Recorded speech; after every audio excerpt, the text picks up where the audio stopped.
The following is a presentation of the BellyUpSports Media Network. The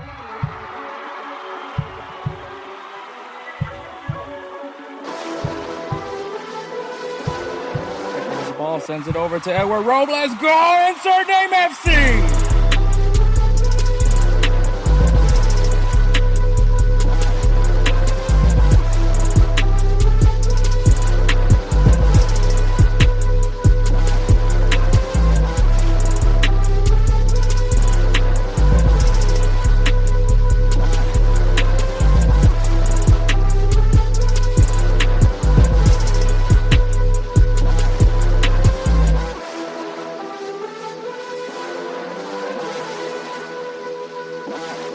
Let's go! Insert name FC! What is up, everybody? My name is Hector Flores, host of the Insert Name FC podcast, a member of the BellyUpSports Media Network. You can find these episodes on all things podcasting, Apple, Spotify, Pandora. I believe YouTube has a podcasting site on their channel. Speaking of YouTube, you can find the full audio version of these episodes on our YouTube channel, as well as clips from these episodes if you want a video version. It's just clips, so kind of make it a little bit shorter so you can digest it a little bit easier. But the other way you can find our videos as well is on GolzTV. GolzTV is an amazing streaming service. Right now it's free. It's free to subscribe, free to join over there. They just dropped a newsletter so you guys could be more informed of all the things that is featured over at GolzTV. Jose Tay is somebody you've seen plenty of times on this podcast, filling in as Edward is still taking his sabbatical from the podcast. But just generally great guy. And we love the vision of GolzTV. That's one of the reasons why we've joined forces with GolzTV, because we love the platform and what it stands for. But I mean, at the end of the day, we're BellyUpSports all the way, baby. But yeah, and it's awesome. I love it. Go ahead and check it out, man. It is great content over there at GolzTV. But also go check out BellyUpSports, BellyUpSports.com. Lots of great content, constantly being written, great articles. Shout out to my boy Nate Wynn, who just became a PFF data analyst over there. Bro is the beast of statistics over there. Also a member of the Corner Booth Pod now, one of the newer members of the Corner Booth Pod. Yeah, man, just great vibes in general, man, over there at BellyUp. So check those two places out as well. So this episode, man, overreactions, headlines. We got the quarterfinals of Liga MX. We're going to recap the play-in rounds and then go into the quarterfinal matchups for that's going on. Hint, the first leg has already been played. It was played on Wednesday. We're definitely going to try to drop the preview video on Wednesday morning so you guys can have that before we go into the quarterfinals for the week. Give you guys our players of the week. Give you guys some games to watch. There's some really fun matches coming on this weekend, especially as we're concluding, kind of going near the tail end of the seasons, and no closing segment. Yeah, this has kind of been a weird month. I'm still kind of getting used to my work schedule, so it's really been hard to really kind of figure out what I want to do, essentially. But nonetheless, we're still going to drop you guys with a great banger. Also, obviously, Champions League, Europa League, and Europa Conference League second legs are happening as we're recording this episode. We'll be recapping those semifinals next week, and and then we'll go in an in-depth preview probably in a few episodes later. But with all that being said, man. Oh, also, the singing bet, singing bet is this weekend as well, but the conclusion of the singing bet. But what I was actually going to say, the jersey giveaway. So the video has been dropped on our YouTube, so go ahead and check it out on YouTube. I'm not going to tell you how to answer. You got to go to YouTube, go check out that video. It'll tell you how to answer into the jersey giveaway. If you guys want the jersey, it's literally any soccer jersey you want. You just got to tell me, and obviously shit timing on my side because of the fact that the new jerseys are dropping as we speak. So hey, that's not my problem. That's not your problem. That's my problem. So go ahead and check it. And so go ahead and check out the video. See how you can enter to get a free jersey from me, because thanks to Sevilla and Olympic Lyon for keeping y'all's hopes alive on that one. But yeah, man, that's all I got. So we're gonna go ahead and take a break and then go right into this episode. Are you ready to elevate your sports betting experience? Look no further than DraftKings Sportsbook. Why choose DraftKings Sportsbook?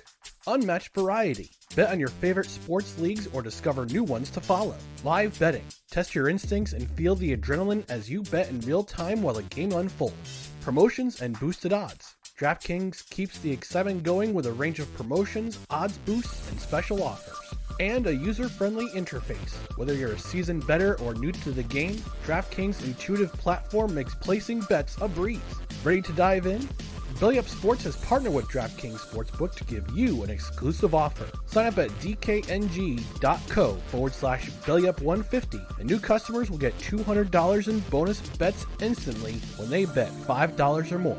Don't miss out on this opportunity to take your love for sports to the next level. Sign up today and let the games begin. Please gamble responsibly. 21 years or older. Eligibility restrictions apply. See website for details. And we are back. All right. Overreactions. Congratulations to Real Madrid for winning this year's La Liga title. Real Madrid with a very much rotated squad, as obviously this week they're going up against Bayern Munich for that second leg to go into the Champions League final. Rotated out their squad pretty well, fairly well in that for that match. Thibaut Courtois made his return. I know that there's rumors about that. I might talk about that, including around with this one too, but in this overreaction. But my overreaction is obviously ESPN. Calm down. They posted a picture with Carlo Ancelotti with Real Madrid, potentially going for a treble. No one gives a shit of the Spanish Super Cup. Let's not count that as one of the major trophies for a fucking treble or a double. Real Madrid is going after a double, essentially now, because Champions League is still alive for them. But let's calm down. Let's not call this a fucking treble. Like, let's be honest. Like, when we think of trebles here, at least this is my interpretation of a treble. It is your league title, your league's tournament, and the Champions League. And I know some people are gonna mention, what Bayer Leverkusen is doing, where they're on the cusp of their own treble with winning the Bundesliga. I believe they're also in it for the DFB Pokal, and they're trying to get into the Europa League final to win that, and they're trying to call that a treble. It is a treble by what it's called, but I don't necessarily, if you ask anybody, they wouldn't call that really a treble because it's the Europa League. I think it has to be Champions League. I'm sorry, that's my opinion. I understand if you guys feel differently.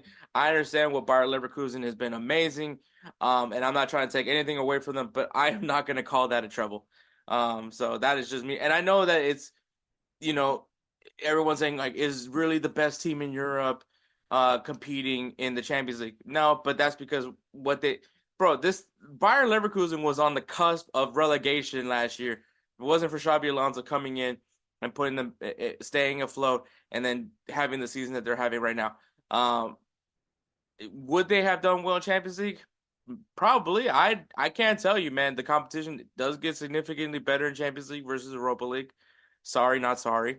But yeah, I don't think anybody, except for, I think people that just love what Bayer Leverkusen has done, and obviously Bayer Leverkusen fans that will count that as a treble, but if you ask the fans of clubs that have completed trebles, which Real Madrid has, I don't think Real Madrid has ever done that, but I'm just saying that I just don't count it as a treble. You can be mad at me if you want, but that's just my opinion. It doesn't fucking matter, but that's where I'm at. But kind of sticking with Real Madrid though. Yeah, ESPN, calm the fuck down. Don't try to flex the Spanish Super Cup. I have said this plenty of times on this podcast. I give literally no fucks about the Spanish Super Cup. I think the tournament is a fucking waste of time. I think the fact that we have it even a somewhat of a tournament style, like the Super Cup should be treated just as we rate the FA Community Shield, just as we rate the German Super Cup. Like it's a preseason thing that cool if you win it, if you lose it, like no one gives a shit. Like no one tallies that unless you're gonna win you're gonna win a quadruple or win a fucking 5 trophies in 1 year. Like those are kind of like a sick flex where you're like, oh yeah, also the Super Cup. But like no one gives a flying fuck of the Spanish Super Cup. This is not a well-respected trophy. It's a fucking gimmick. It's a fucking preseason tournament that you guys for some weird reason want to play it in fucking January.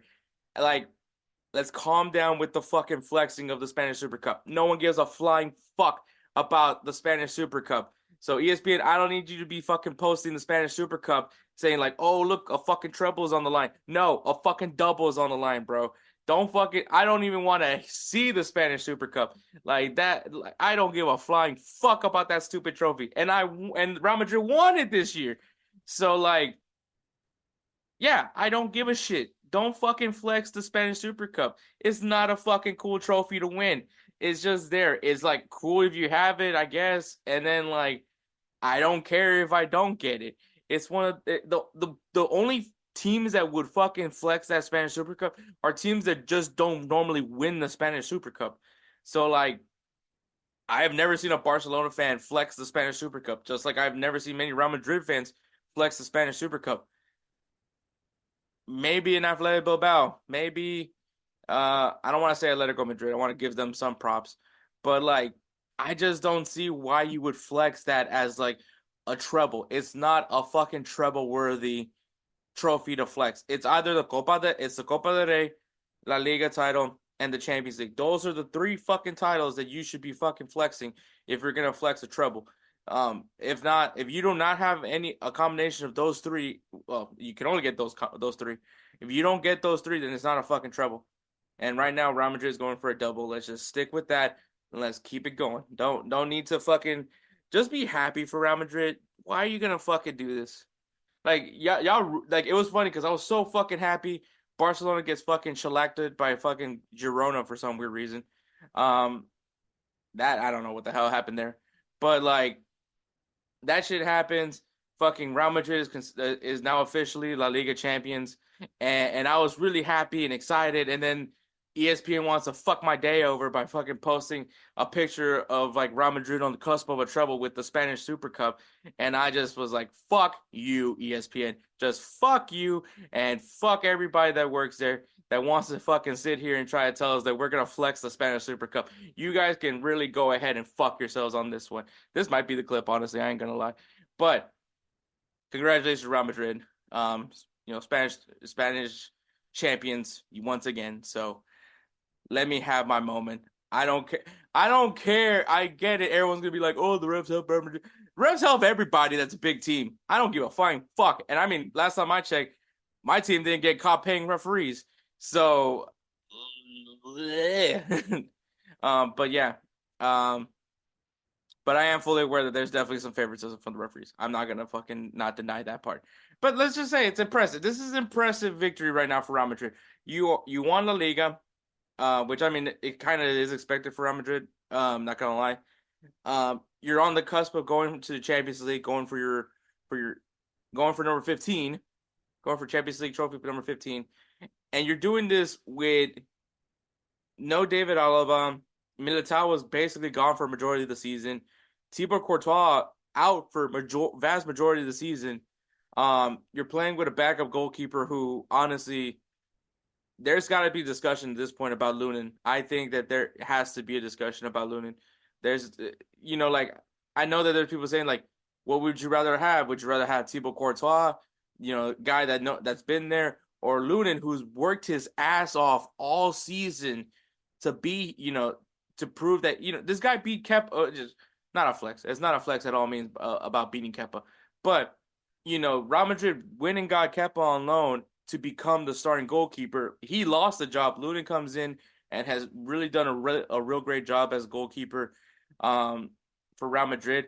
And so, I mean, I think it's fair to say there should be discussions on, what to do, where to go from here. Because I think Lunin has made a very valid argument on where he should probably become the next guy in line. The next guy in line. That's just my thought. But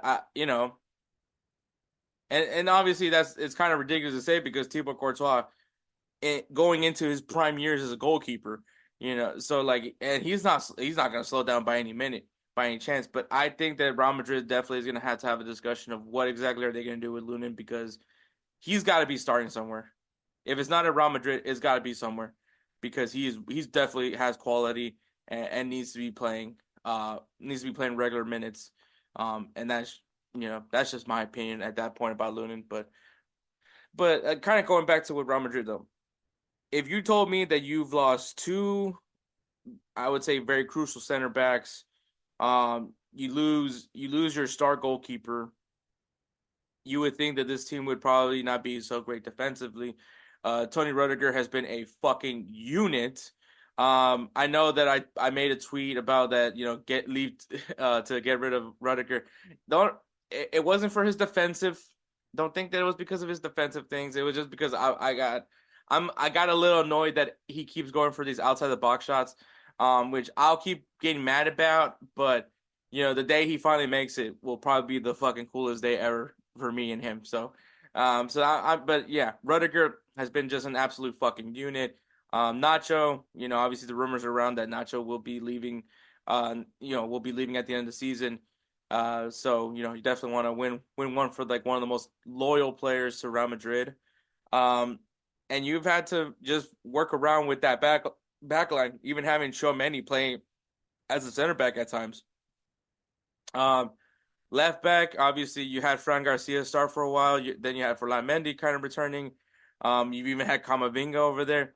It's been a lot of rotating parts. We've seen this formation go from a 4-4-2 diamond, then goes back to the 4-3-3. You don't necessarily you really still don't have necessarily a striker. Joselu, I think, has been very serviceable this year with Real Madrid. Bellingham definitely has been him. And even having a lot of brilliant moments with Vinicius and Rodrigo. But we'll see what happens, man. It's just crazy to think that this team, with all those factored in, you weren't able to get a 9 because Mbappe went ahead and cucked you again. And now you're here. You win La Liga and you're on the verge of hopefully making it back to the Champions League final. That's just tip of the cap to fucking everybody over there. So it's the mentality, bro. It's just that. It's literally that. It's just the pride of playing for Real Madrid.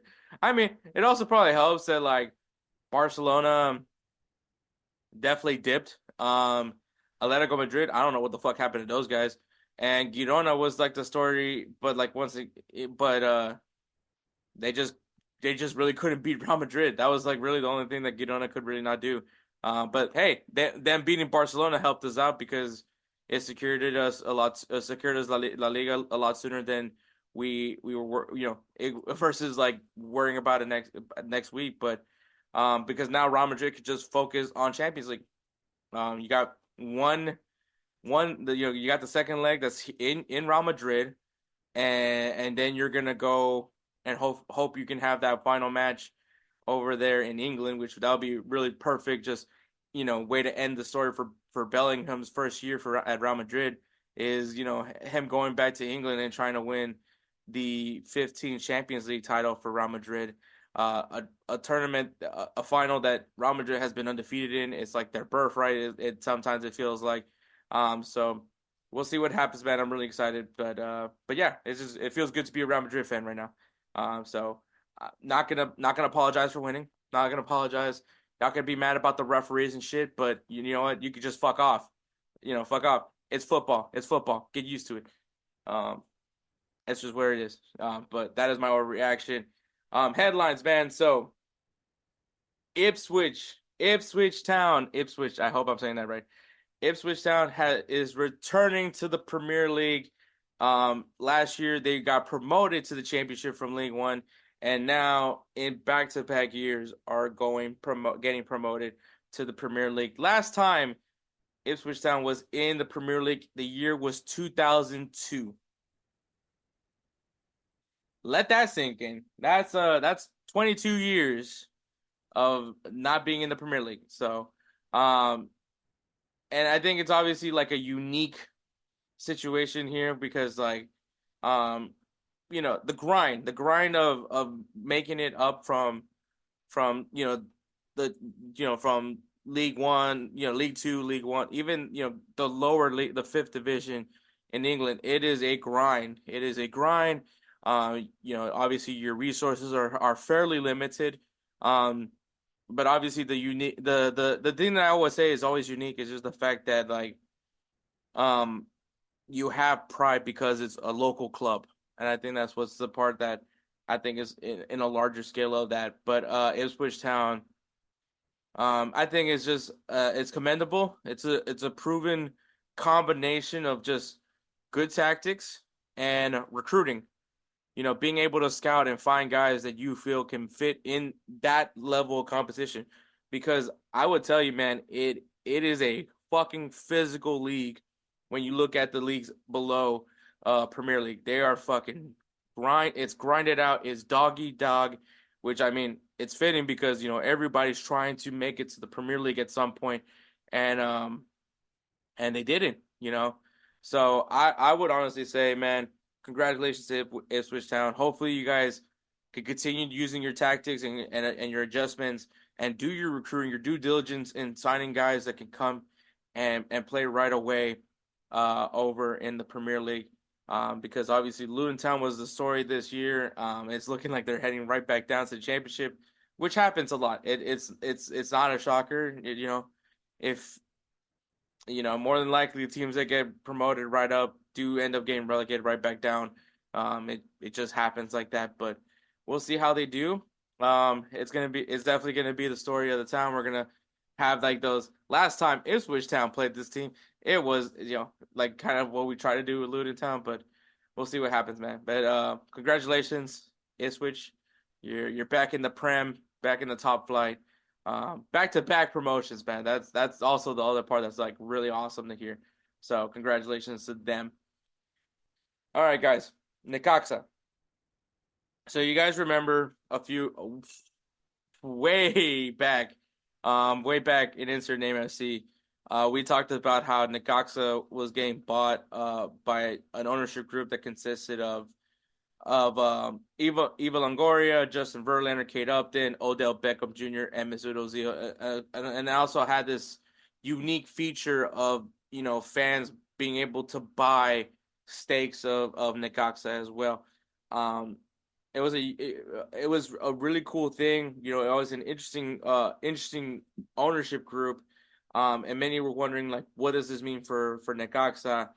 I'm not gonna lie to you, Necaxa has been pretty mid. I mean, that's just Necaxa is one of those teams that they're just mid.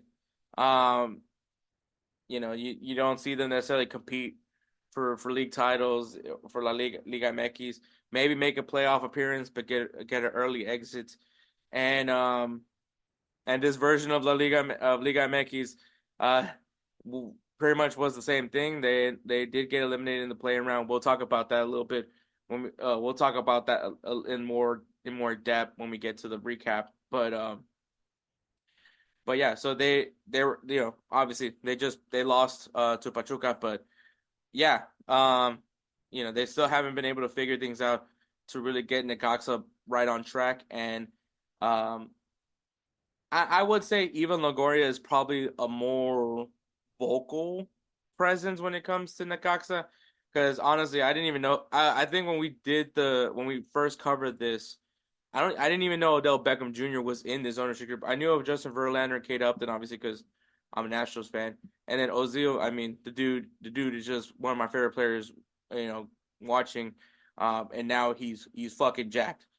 But yeah, like just because you have like these new owners, it doesn't necessarily guarantee that there's going to be an improvement. I mean, hell, look at fucking Birmingham. Was it Birmingham? Yeah. Look at fucking Birmingham. They were fucking supposed to get promoted, and then they hire Wayne Rooney, and now they're getting relegated. So hey, so anything can happen. But like, and that team's also has Tom Brady in their ownership.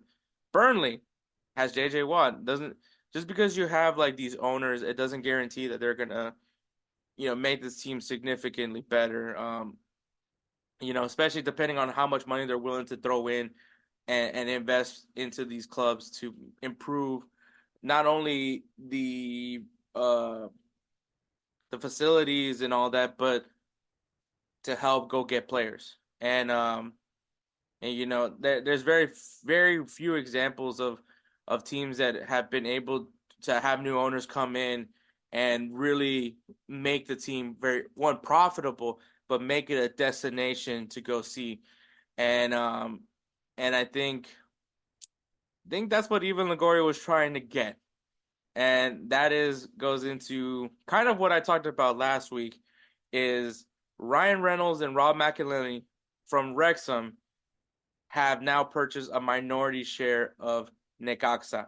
I'm guessing that they got recruited in. Obviously, Eva Longoria and the ownership group saw what Ryan Reynolds and Rob McElhenney were able to do with Wrexham. Obviously, are getting promoted to League One this year, back-to-back promotions for them as well. They have really the marketing for that team has gotten significantly better, and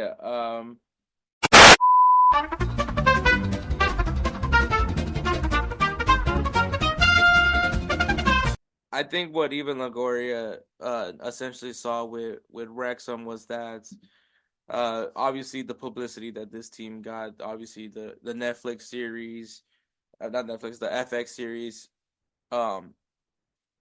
everybody traveling to this town in Wales to support this club because of the fact that it's Rob McElhenney of It's Always Sunny in Philadelphia, and Ryan Reynolds, obviously everyone's beloved person, freaking Van Wilder of all things, and I think seeing how Wrexham has been brought up,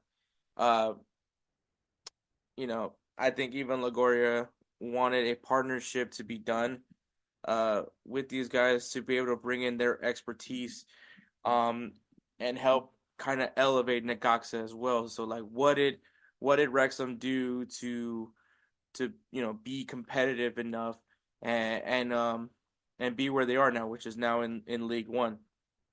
And so Necaxa, who like despite like I know I shit on Necaxa a little bit, but I mean they did make it into the playing round. I mean obviously if they were to get more positive results, probably would have been in one of those quarterfinal positions. And okay, let's be honest, they were in ninth place. But I think that with Ryan Reynolds and Rob McElhenney, I don't necessarily think that they're gonna be the ones to turn the club around, but I think the resources that they have learned through Wrexham, and I think obviously it's a little bit of a different scenario because now Necaxa is in the top flight of Mexico, which there's no way of relegating to the second division in Mexico because of the way Liga MX is now ran. But I think it's important. I think this is a really good partnership. I think that this could help elevate Necaxa to be, to get where they want to be, which is obviously competing for Liga MX titles. And I think the other interesting factor about of why Rob McElhenney and Ryan Reynolds would love to come to Necaxa is I honestly think it's because of the fact that the popularity of soccer or football in Mexico, the loyalty that these fan bases do have. There's a lot of passion in those games. If you ever watch a Liga MX game, you could see how the crowds are. There's nothing else like that. Like Latin American football. And I think that they saw that in hopes that what they have learned could help get this club Necaxa to where they need to be. So I think that this is a really good partnership. I wonder how much more involved will we see Justin Verlander, Kate Upton, Odell Beckham Jr., Mesut Ozil. I know it's a little bit different for Verlander and Kate Upton because of the fact that baseball's going on right now. There's like 162 games, and if you also include the postseason, which I know it's a real stretch for me to say that, especially the way the Astros have been playing this season, but it's still something to point out. I mean, like, how involved can they be? Odell Beckham, football season. Mesut Ozil might be the one of the few ones that could probably make time to come to Mexico and see Necaxa, but um, and even Lagoria, like I said, she has definitely put in uh and like I can't say if this is just to save face or what, but she did go to Necaxa for the last game of the regular season. She posted a lot of pictures of her at Necaxa. Like, once again, I can't take it with a grain of salt, I guess you could say, but it'll be interesting to see what exactly uh comes from this partnership. Obviously, it's a minority stake, so they don't necessarily have like full range to control, But obviously, I think that they're there to be more of an advisor and able to bring their marketing. Because I will say though, Wrexham was really ahead of their game in marketing, especially for a team that's not even like in the top, near, not even close to the top flight in England. For them to be able to, market this team to be an appealing destination for for players to go to and fans to go to, I think it's important. So, I think that I think the Necaxa Stadium is actually very beautiful. So I don't necessarily think that there's need to be renovations done, but I do think that the marketing side can be vastly improved in Necaxa. And I mean, like, we've seen a lot of these teams having these docu-series being done on them. Obviously, Welcome to Wrexham being the big one for FX. Sutherland Till I Die has just come back. Even the Amazon series that they cover a Premier League team. Um, you know, there's value in that. So I mean, shoot, Netflix did a docu series when Maradona was coaching Dorados. So is that something that we're going to see from this partnership? Potentially a docu series that follows Necaxa as they try to compete in Liga MX. I think will be a very interesting one. And I think and that will also help gain fans. And so we'll see what happens. Necaxa is, like I said, they just got eliminated by Pachuca, so they're out of the playoffs. So we'll see how they use this off period till January for the. Wait, no, we're in the summer. Whew. Um, till the summer kicks off for when they start playing their matches.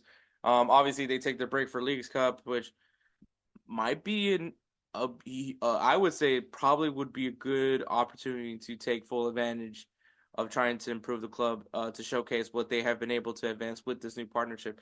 So that's just my thoughts, though. That's just me. But yeah, and then the last one is Bayern Munich. We talk about how Barcelona can't catch a break, and I mean, obviously, with the financial struggle, but they were able to get back Xavi. And but if you want to talk about a team that just seems to not be able to catch a break, is Bayern Munich. Bayern Munich is funny because a lot of people are saying that this team is now just down bad, and I'm going to debug that a little bit because you know Bayern Munich still had a pretty good year. Like, it wasn't Bayern, like the Bayern Munich that we expect to see out there by any means. But I mean, just looking at the standings currently, Bayern Munich has 22 wins, 3 draws, 7 losses. Um, and I would argue, that had Bayer Leverkusen not had the run that they're having, if Bayer Leverkusen plays like how they usually play, um, Bayern Munich probably would be like just hoping to win the league pretty soon. So, but obviously that's not what's happening. They're very much, they very much did not win the league. But even despite that, they are one match away, maybe from making it to the Champions League. They were one round from the Champions League final.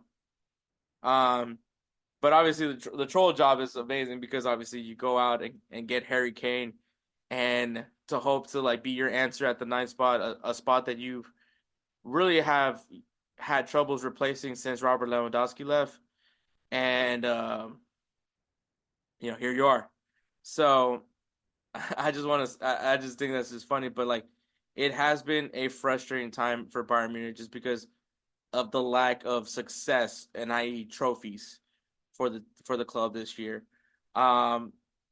Obviously, just as we've heard many managers this year saying that they're going to leave, Thomas Tuchel is saying that he will be stepping down at the end of the season. I think it's just there's a lot of pressure in Bayern Munich. There's a standard in Bayern Munich. You're supposed to be the best team in Germany. Obviously, you have all the resources in the world. You buy all the best players in the Bundesliga to fit your squad, and it hasn't been great this year, and not one bit.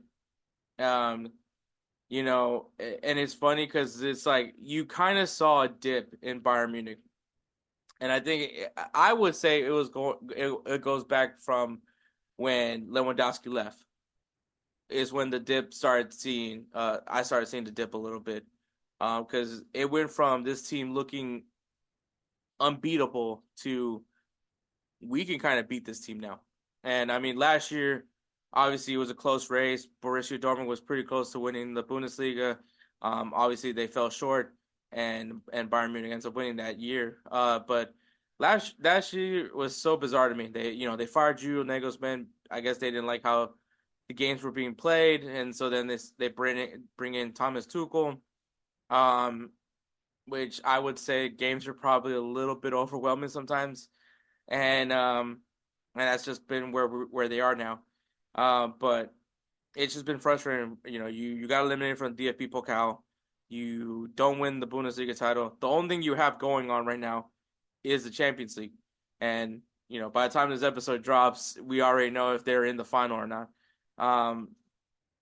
And so it's just a lot of frustration. And I think it goes all back to when Hansi Flick left. This club really hadn't been as sturdy. Like, even when Julian Nagelsmann came in, I think his first season was really good. I don't know what happened in the second season that made him deemed worthy to be fired. I still think that was the biggest miss on Bayern Munich's part. But they are where they are. There's still something though. Obviously there's a lot of rumors about players from Bayern Munich leaving. Obviously Alphonso Davies being rumored to go to Real Madrid. There's like a lot of rumors of players just expected to leave Bayern Munich. Which could be a good thing though, because I think obviously you gotta start taking out, letting players move on and start going back to what works for you, which is getting guys that are proven in the Bundesliga and bring them in and try to keep this team strong. Because like I said, this team has a lot of resources. They're the PSG of the Bundesliga, so you can't let teams like Bayer Leverkusen and Borussia Dortmund, RB Leipzig kind of like, take care, beat you like that. But it happens. And I think it's a good thing, though, because I think that the Bundesliga is getting significantly better. But you need a manager. You definitely do need that. And I believe Bayern Munich was hoping that they could get former Bayern Munich player Xabi Alonso to take over, which is oldest trick in Bayern Munich's book, is just going after a good manager in the Bundesliga, a Bundesliga proven manager. Xabi Alonso obviously having the year that he's having right now with Bayer Leverkusen. And so they were trying to get him, and obviously he declined both the Liverpool and the Bayern Munich job to stay put with Bayer Leverkusen because he has unfinished business. Obviously, next season there's Champions League is going to be in the discussion for Bayer Leverkusen. So he definitely wants to see how he fares. He wants to see this thing through. So I'm really excited for Xabi Alonso in that venture. And I think it's good for the Bundesliga that Xabi Alonso decided to stay put at Bayer Leverkusen. Julian Nagelsmann was another name that they were hoping to bring back. Obviously, I felt that his sacking was not warranted. And I think that they realized that, so they were going to try to bring him back. But obviously, he declined and is staying over. He actually signed an extension to be Germany's manager to the World Cup. So I think that, and obviously, I think Julian Nagelsmann is a very good, young, solid coach. And I think that there's a lot of potential with him. So I think, yeah, Bayern Munich fumbled the bag on that one. And they went to go talk to Ralph Ragnick. Obviously, if you guys remember, Ralph Ragnick, was managing, was kind of like the interim manager for Manchester United. Came in to became an advisor for Manchester United, hoping that he could bring in his style to improve Manchester United. Obviously, that backfired tremendously, but he's a well-respected manager in Germany. A lot of the great German managers have learned from Ralph Ragnick, Jurgen Klopp, Thomas Tuchel. If there's a manager that he has some influence on them. So they're hoping that they could bring him and have him come in and fix, get Bayern Munich back on track. And he declined. He's actually choosing to stay with Austria. He wants to see his project with Austria through. And so Bayern Munich is in this scenario where like just people rather be somewhere else than manage Bayern Munich. I would say a club that you would deem a powerhouse in Germany, and nobody wants this job. So where do they go from here? Where does Bayern Munich go from here is the question. There are rumors. Roberto De Zerbi from Brighton. Obviously, I've said a lot of good things about De Zerbi, what he's done with Brighton. I think that he is definitely due for a higher profile job. He obviously what him and Brian have been able to do is go scout, players for very low value and develop them up and sell them for a high profit. Obviously, it's going to be a little different now because now he has the resources where he can go buy players on a higher profit. But I think his eye for talent and guys that could fit to his system is going to be very crucial to Bayern Munich if they end up getting Roberto De Zerbi. I think the Bundesliga is probably I think there's something there. There's a cusp right now with the Bundesliga that we could see it be a very good league, a very competitive league, and I think a guy like Roberto De Zerbi, who has proven to be able to punch above his weight class when it comes to when teams with Brighton, and you give him the resources of Bayern Munich, I think that he could really do some really good things over there at Bayern Munich and improve the club, and you definitely bring in a culture and a philosophy that could be beneficial. So that's one name. Bringing back Hansi Flick, which I think that makes the most sense. Hansi Flick hasn't been the same since he left Bayern Munich, and Bayern Munich hasn't been the same since he left. I think sometimes you gotta go back. Just going back home, just going back could be very crucial. I think him coming in, being able to establish what he's built over at Bayern Munich could help gain his confidence back, but it could also help Bayern Munich. I think bringing back that culture, bringing back that mentality, could do wonders for Bayern Munich. I think he understands Bayern Munich. He understands how to approach Bayern Munich. He understands the Bundesliga. So I think that that's all that encompasses with just a no shit signing. Go after him. He's got nothing going on. Bring him back and see if he can bring Bayern Munich back as the powerhouse of the Bundesliga. There's not really much else to say on this, but also I think he needs to prove some doubters wrong. Obviously, I said it. One of the things is that look what he's done with Germany. Hasn't done shit. Also, you kind of want to throw an asterisk on the Champions League title that he won because it was the COVID year. So, he's got some. There's definitely some unfinished business over at Bayern Munich for Hansi Flick. So it makes all the sense in the world for Hansi Flick to come back to Bayern Munich and try to prove the doubters wrong that he is a quality manager, which I do believe he is. And prove that he can win the Bundesliga, the DFB Pokal, and also win Champions League without the pandemic being the argument. So there's that. And then the last one is Jose Mourinho. I am surprised Jose Mourinho has not been hired yet. Since getting sacked by Roma. But I think Bayern Munich is just like it's bound to happen. I mean, he's managed some of the biggest clubs in the world. Obviously, Chelsea, Manchester United, I believe Tottenham. I can be wrong on that one. I think he did manage Tottenham. Obviously Inter Milan. He managed Roma. But he's never managed Bundesliga, and so that would be an interesting. If he is the special one, I would think that he would want to be able to say that he's won in every league. And I believe the Bundesliga will probably be his next test. I mean, maybe we'll see him in PSG someday. I don't know, but Jose Mourinho, I would argue, can definitely put Bayern Munich back on track.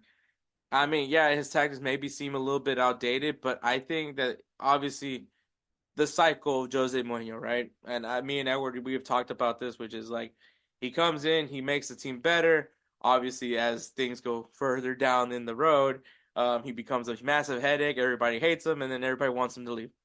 It's just the cycle of Jose Mourinho. I don't see that cycle not. I don't see that cycle. I see that cycle pretty much repeating itself. It's just it's a never ending cycle. Everybody has gone through this cycle. You either love or hate Jose Mourinho, but eventually you will hate him. So I think Jose Mourinho to Bayern Munich is a very interesting opportunity. But I do think the best pick to manage Bayern Munich is Hansi Flick. Hansi Flick needs to be the new manager for Bayern Munich to get them back on track. Also, I just need to point out there is rumors that I think because of the fact that they have been getting denied so many times now, Bayern Munich, that there is that speculation that they're probably trying to talk Thomas Tuchel out of leaving Bayern Munich, which I mean makes a lot of sense because it's not looking good, man. And once again, I don't think Thomas Tuchel's bad, and I think if Thomas Tuchel can get Bayern Munich into the Champions League final and they win the Champions League, then they are definitely going to do whatever it takes to keep Thomas Tuchel in Bayern Munich. But yeah, Bayern Munich is a very interesting job. It's a very interesting situation. It's crazy that not many people have jumped on this opportunity because I feel like it is one of those opportunities where it's like a no-brainer. Like, let me take over this team. But hey, I'm not a manager. I don't know what the culture is right now going on in Bayern Munich, but teams like Bayern Munich, Real Madrid, PSG, Juventus, like the big clubs, the big powerhouses, the ones that are said that they get calls in their favor, blah blah blah, all that crap. Those are high profile jobs, and they're high profile jobs for a reason, and that comes with a lot of pressure. So I think that is also a very true thing. And I think if you're going to manage those teams, you have to be able to understand that pressure. So that is just my point on that one. But Bayern Munich, it is interesting that no one is jumping out of their seats to get this job. So it's interesting. I think that is an interesting power shift in the Bundesliga as well. So we'll see what happens, man. Those are headlines. We're going to go ahead and take a break, and then we'll go right into our Liga MX recap and preview of the quarterfinals. Righteous Felon Craft Jerky is the official jerky of BellyUpSports. For over a decade, Righteous Felon Craft Jerky has led the American meat snack revolution by concocting delicious, adventurous, U.S.-sourced jerky recipes for uncompromising carnivores across the country. With 15 different flavors to choose from, Righteous Felon has all jerky lovers covered, and by using promo code BELLYUP, you will get 15% off your purchase at RighteousFelon.com. Do your taste buds a favor today and rip into a bag of Righteous Felon jerky. All right, guys, we're back. So the Liga MX playing round went as this. So the 8th and 7th seed matchup to secure the 7th seed, Pumas versus Pachuca. 8th seed Pumas versus 7th seed Pachuca. It ended in a 0-0 draw, went to penalties, and Pumas won 5-3. So to add more pain to Pachuca, where you're coming off of an amazing game to qualify to the final for the triple seed, the CONCACAF Champions Cup, and then having to play Pumas basically immediately after, you go the distance. You're basically now on super tired legs, and you lose in penalties to Pumas, and now you have to play one more game to go for the eighth seed. Not the most ideal situation for a team that's literally has played now 3 games in a very short span of time. And then 9th place Necaxa beat Querétaro. 10th place Querétaro, 1-1, 3-2 in penalties. Penalties was definitely the theme of the first matches of the play-in round. So Querétaro eliminated. Pumas is now the 7th seed. And so we have an 8th seed game. And Pachuca beats 7th place. Pachuca beats 9th place Necaxa 2-1. All this was happening in the 5 minutes. It was a very competitive match. And Pachuca finally got their opportunity. They sunk it back in the net. Necaxa, they're done. They're out of the tournament, which could now, obviously focus on with their new ownership group, their newest members of the ownership group with Rob McElhenney and Ryan Reynolds, to see how this team is going to evolve with those new owners, and we'll see what happens, man. But Pachuca, man, a team that I really did not I actually predicted that they would actually be eliminated from the playoffs because of just the fact that they're playing so many matches in a short time span. You know what? Tip of the cap to you, man. That was one hell of a game, especially that final match. I thought that they definitely grinded it very well. So Pachuca, a team to really respect in the quarterfinals. But here we are, man, the quarterfinals. So we have first place Club America taking on 7th place Pachuca, which is a rematch of the semifinal of the Triple C. I will still say, man, Pachuca is gonna be definitely on tired legs. It's not even close, man. Like the short time span of the Triple C semifinal, the first playing game, and then that second playing game to get the 8th seed, and now you're going on Wednesday to play the first leg against Club America, who has been the best team, the best defensive team in Liga MX. It is not an easy feat for Pachuca. And on top of that, then you're going into the weekend to play that second leg against Club America, which will be in Azteca. So this is not an easy matchup, man, by any means for Pachuca. Pachuca is like really grinding it out each match, man. Like they are on probably the shortest leash on all the teams going into this right now. Because I would say Pumas, they got to rest. They didn't have to play on the weekend for that play-in game. So Pachuca is in super tired legs. And I know that they do the rehabilitation and all that, obviously, but you're going up against a team that's very much well rested. They remember what y'all did to them in the Triple C. So yeah, give me Club America. I'm going with Club America to beat Pachuca in the quarterfinals. I just think Pachuca has played too many matches at this point. I just don't think that there's any way they can bounce back, especially when you go up against Club America, the first seed of all teams. Second matchup is Cruz Azul versus Pumas. Pumas obviously able to, get the rest they need to go into this first leg against against Cruz Azul. And I think this is a very interesting matchup. I think that this is a very open matchup. I'm going to take Pumas. I'm going to go for the upset here. I think Pumas can come in and get the better of Cruz Azul in the first leg and hope that the second leg they don't have to take too much damage. But give me Pumas to advance to the next round.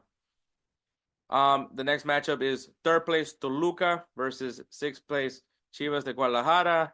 Chicharito, all that stuff. Also, it's a Alexis Vega rematch. I had to look over to see if I didn't activate this Amazon thing. So I think that there's a revenge matchup here. Toluca has been the best scoring team this year, and I think Chivas just isn't there yet, man. They're just not there yet for me. Give me Toluca to advance to the semifinals. And I'm so disappointed that this is in the quarterfinals, but we have Monterrey versus Tigres. Um, Man, dude, this could really go either way. I'm gonna take. Oh man. I try not to doubt Tigres because Tigres is that team in my opinion. I think this is gonna be. There's so much history right now. Last time they played was a 3-3 draw. Obviously, you don't have Guzman, but even despite that, you've still been able to have solid performances, nonetheless. But I think, man, you know what? I'm gonna go with Monterrey. I think Brandon. I mean, I'm pulling for Brandon Vasquez. Obviously, I got my bias there, but I mean, these teams are so fucking even. They're so fucking even, and I feel like having that second leg in Rayados in Monterrey Stadium, I think is gonna be crucial. So I'm gonna say Monterrey wins it. Probably is like super close. We might see penalties on this one, but yeah, I'm gonna go with Monterrey to advance to the semifinals. So my semifinalists are America, Pumas, Toluca, and Monterrey to go on to the semifinals for Liga MX. So we'll see what happens, man. Like I said, the first leg has already been played on Wednesday. And then obviously this weekend we'll see the second legs. So we'll see what happens there in Liga MX, man. Players of the Week. Players of the Week is brought to you by SeatGeek. SeatGeek is an amazing ticketing site where you can get tickets for concerts, sporting events, any live attraction, not named a movie. You'll probably find it there at SeatGeek, man. It has an amazing grading system that if it is red, it means this is probably not a good deal. You'll find another deal somewhere on the app. And if it's green, that means this is a great deal. The seats are amazing. You're going to love it. Go ahead and buy these tickets. If you guys love the simplicity of that system and you guys want a even bigger reason to go check out SeatGeek, use that code BellyUpSports for your first purchase at SeatGeek. It'll take $20 off that purchase. So thank you once again to SeatGeek for being our presenting partner for Players of the Week. For Edward, his Player of the Week is Lionel Messi, who scored 2 goals and set the MLS record for 5 assists in a match in Inter Miami's 6-2 win. Wait, that math doesn't make any sense.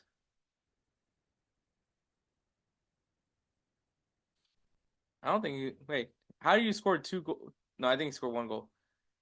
But he set the MLS record. That's all the part that matters. In a 6-2 win against New York Red Bulls. So they got their revenge on the Red Bulls. But Messi setting the MLS record for most assists in a match. So congratulations to Lionel Messi for that, by the way. And Marco Reus, who announces that he will be leaving Borussia Dortmund at the end of the season. Where is he going to go? I don't know. Maybe goes to the MLS. Maybe comes to Houston Dynamo. I'm not praying or anything. He scored a goal and also got 2 assists in Borussia Dortmund's 5-1 victory against FC Augsburg. Obviously, this is he made the announcement that he'll be leaving. He got a standing ovation for him to not only be able to contribute in the game, and also, I mean, like I said, they're also trying to get into the Champions League final. So hopefully they can do this for Marco Reus because he is definitely one of the most respected players in the game. I think. It's unfortunate that he cannot finish his career at Dortmund. I would love to see him just play for one club. We just don't see many guys like that anymore. But I feel like Marco Reus is definitely one of the real ones. So congratulations to Lionel Messi and Marco Reus for being our players of the week. Once again, man, check out SeatGeek.com. Use that code BellyUpSports. Save yourself $20 off your first purchase at SeatGeek.com. Thank you so much for being the presenting partner of Players of the Week. All right, guys, we do have some games this weekend. We have Celtic versus Rangers over in the Scottish Premier League. It is the Old Firm Derby, one of the oldest rivalries in the game and one of the most intense rivalries in the game. So go ahead and check it out. I believe you can see it on the ESPN Plus.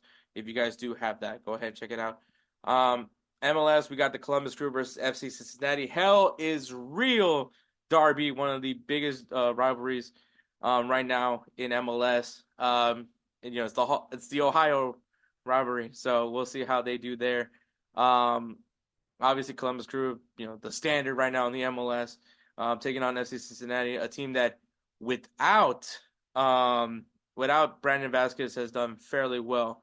And then also we have FC Dallas versus Austin FC, some Texas rivalry matchup. I'm not gonna call it the Texas Derby because the Texas Derby is FC Dallas and Houston Dynamo, but still Copa Tejas, I guess, is the thing that they want to call it. But yeah, there's that. Liga MX, we got the quarterfinals, the second leg, so go ahead and check that out, man. See who's going on to the semifinal. Am I right? Am I wrong? We'll find out then. Ligue 1, we got Clermont Foot versus Lyon, and Stade Rennes versus RC Lens. In the Bundesliga, we got RB Leipzig versus Werder Bremen, and Mainz taking on Borussia Dortmund. Also, it has been announced that the Bundesliga will be having a 5th spot in the Champions League final. So Borussia Dortmund looking to keep that 5th place spot so they could be in the secure a Champions League spot. The other way to secure it is by winning the Champions League. So we'll see what happens, man. In the Serie A, we got Napoli versus Bologna and Atalanta versus Roma. So we'll see how those matches fare. I think this is gonna be some juicy ones. In La Liga, we got Villarreal versus Sevilla, and the two Europa League standard league teams, and Cadiz versus Getafe. Cadiz is currently trying to avoid relegation, so we'll see how that one fares for them. In the Premier League, we got Fulham versus Manchester City, and the final match of the singing bets. Also, guys, if you guys want to know, this is the last year we will be doing the singing bet. Reason being is that I am trying to avoid copyright on YouTube, especially because I'm trying to grow YouTube, and I'm hoping that we'll get to the point where we could be monetized on YouTube. And obviously, if we're singing, we can't get monetized if we get hit with copyright. So, yeah. So that's kind of the reason why we're not doing the singing bet anymore. We'll introduce the new bet that we will be doing, the new challenge that we'll be doing for us. It just won't be the singing bet anymore. But Edward has officially been eliminated from the singing bet. He is officially he's last place. He's going to sing for our end of the year episode. It is just between me and Spencer. And so Manchester United versus Arsenal. So Arsenal needs to win this because they're fighting to win the Premier League title. But a draw and a win helps me win the singing bet. So if I win the singing bet, I get to pick the songs Edward has to sing. If I lose, if Arsenal loses to Manchester United, Spencer does win the league, and he gets to pick the songs Edward has to sing for our end of year episode. So yeah, it's a really pick your poison kind of thing. There's too much at stake for me on this one, so hopefully it does not fall apart for me. But those are the matches this weekend. There's a lot of matches going on this weekend, so don't think that. But if you guys want a good beginner's guide, I think that I just gave you a very solid list of matches to look forward to this weekend. So there is that. So we're gonna go ahead and take one more break, and then we'll wrap this show up in a little pretty bow. Hey guys, this is Hector from the Insert Name FC podcast, here to tell you guys about Canada Dips. It is a great tasting, superior alternative to traditional dip using CBD in a way that is radical, enjoyable, and effective. It comes in 5 core flavors: wintergreen, mint, citrus, mango, and American spice. Canada Dip CBD is the new evolution in dip, allowing guys to enjoy great, long-lasting taste without the downsides. If you guys want to go ahead and try them out, use the code BellyUp20 at CanadaDipCBD.com. Once again, BellyUp20 at CanadaDipCBD.com, and you'll get yourself 20% off your purchase. Thank you again for Canada Dips for being a great partner of BellyUpSports. All right, guys. I want to give a shout out to the Belly Up Podcast Network, man. Check out their website, BellyUpSports.com. Follow them on Instagram and X at BellyUpMedia and at BellyUpSports. Also, constantly, bro, a lot of great articles being written over there covering, we got baseball season going on, NBA Finals is going on, NHL Playoffs is going on. So go ahead and check it out over there, man. It is just amazing content over there at Belly Up Sports, man. Once again, shout out to Nate Wynn for joining PFF as a data analyst. Dude's super smart, man. So really happy for him for that one. Congrats for Belly Up Sports for continuing doing their thing, bro. I know the next big thing for Belly Up Sports will probably be the Fantasy Football Expo that's going to be happening in August. Yeah, so super excited for them. I'm going to try my best for next year to be at the Fantasy Football Expo. Just want to be able to finally do some stuff with those guys. So we'll see what happens, man. We'll see. Also, shout out to GolzTV, man. Like I said, GolzTV, GolzTV. It is just all the content that you could look for from for football, American soccer, for soccer content here in the United States and North America, because we do have some Canadians in there. So check them out, GolzTV. Follow them on Instagram at GolzTV and on the X at GolZ_TV to see what's going on. And also, they have a newsletter out now. Go ahead and subscribe to it so you can know what's going on over there at GolzTV and some of the new improvements that they're hoping to be bringing in the forefront. And of course, shout out to Roosevelt Spencer, man. The guy makes amazing beats, making amazing intros, amazing outros. Just overall the best, man. So shout out to him. Follow him on Instagram at ThatGuyDope. Once again, at ThatGuyDope. We really appreciate it, man. If you guys love our beats and our intros and outros for this podcast, shoot him a message to Spencer, man. Tell him that you need some beat work done, and he'll take great care of you, like he always takes great care of us, man. So thank you so much for Spencer for always being a supporter of Insert Name FC, and thank you so much for listening to this episode. Catch us next week where we're recapping the Champions League. We're recapping Liga MX quarterfinals. So it's gonna be a packed one. So thank you so much for listening. Take care, guys.